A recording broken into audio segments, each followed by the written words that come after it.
Everyone tells you to be a good person. Be kind, be understanding, be generous. But what if that's exactly what's making your life harder? The truth is, goodness without awareness becomes a weakness.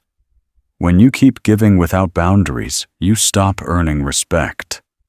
When you try too hard to be liked, you stop being taken seriously. Machiavelli understood something most people don't.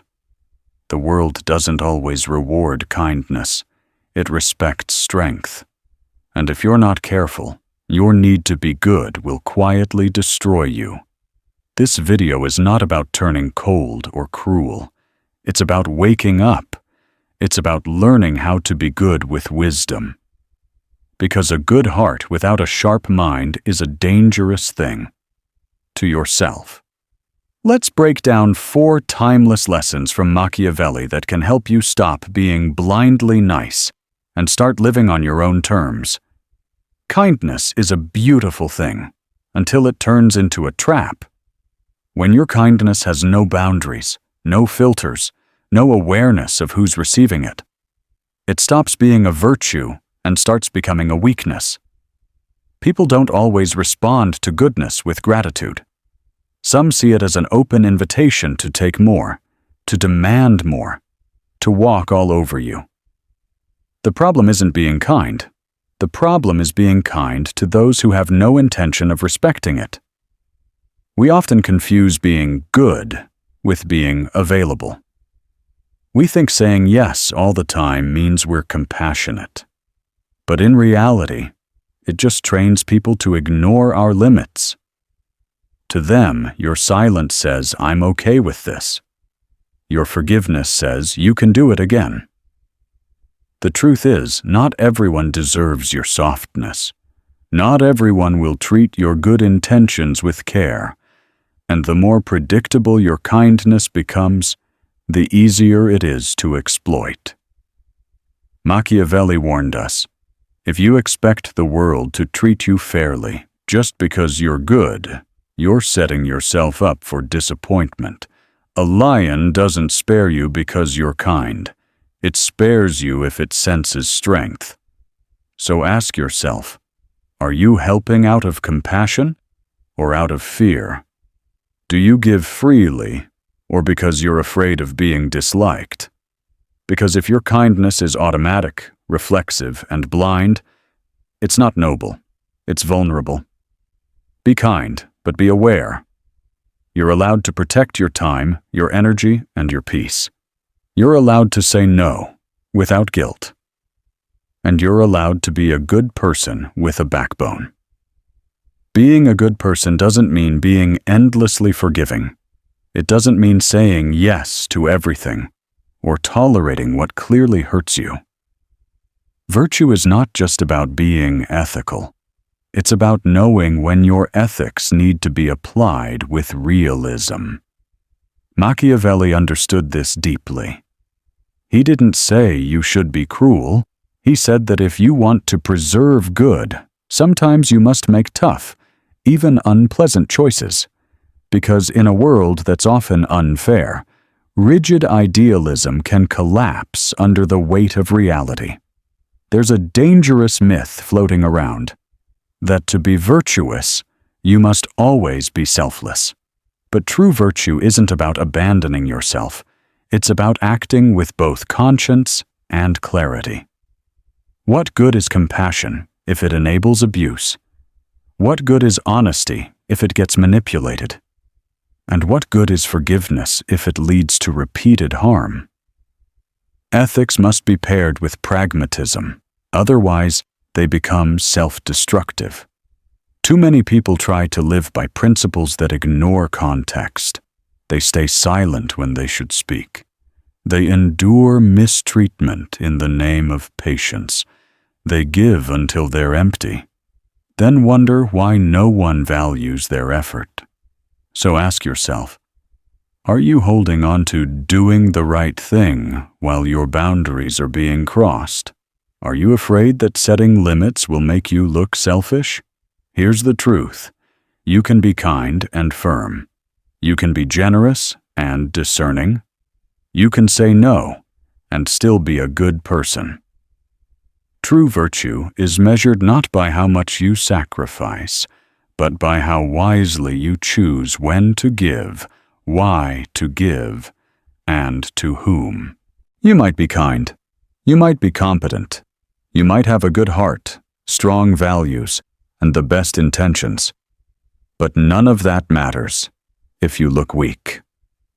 In the real world, people don't respect what's inside you until they feel it outside of you.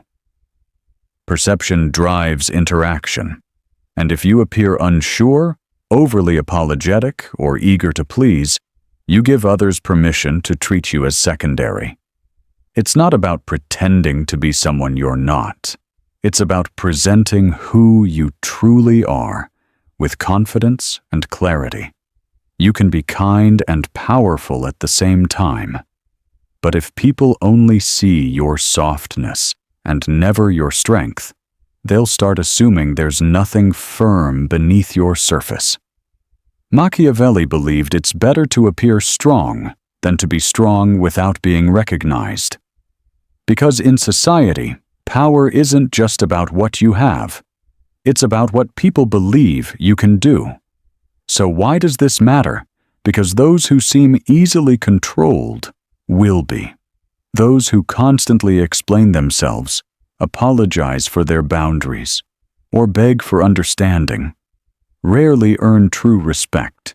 People test what you tolerate. They listen more to your posture than your words.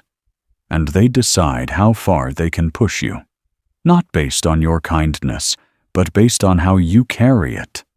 So ask yourself, do you present yourself with conviction or hesitation? Are you shaping the impression you leave, or letting others define it for you? You don't need to be loud. You don't need to be aggressive. But you do need to carry yourself like someone who knows what they stand for. Because in a world built on perception, your presence is your power. Trust is beautiful. But blind trust is dangerous. We're often told to see the good in people or give others the benefit of the doubt. That sounds noble until you realize some people are experts at weaponizing that doubt. The harsh truth: not everyone deserves your trust. And trust given too quickly becomes permission. Permission for others to cross your lines, test your limits, and take advantage of your openness. Machiavelli wasn't cynical. He was observant. He understood that while trust is vital for cooperation, survival demands discernment. The world isn't made of enemies, but it's also not made of saints.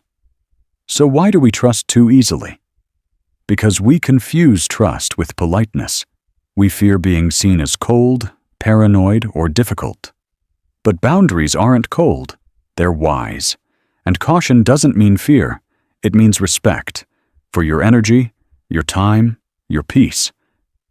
Ask yourself, do you give trust because it's earned or because it's expected?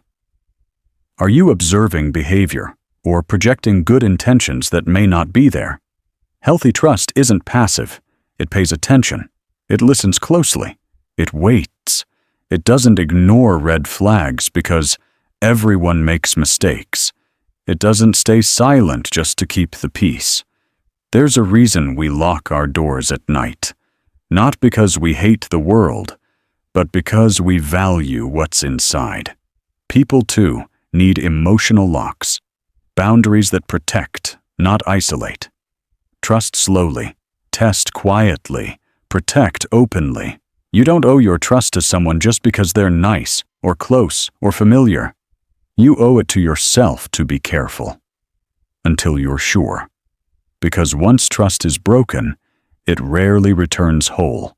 And once it's given to the wrong hands, it can cost far more than you imagined. Trust is a gift. Make sure the person receiving it knows its worth. You don't need to become ruthless. You don't need to stop being kind. But you do need to wake up.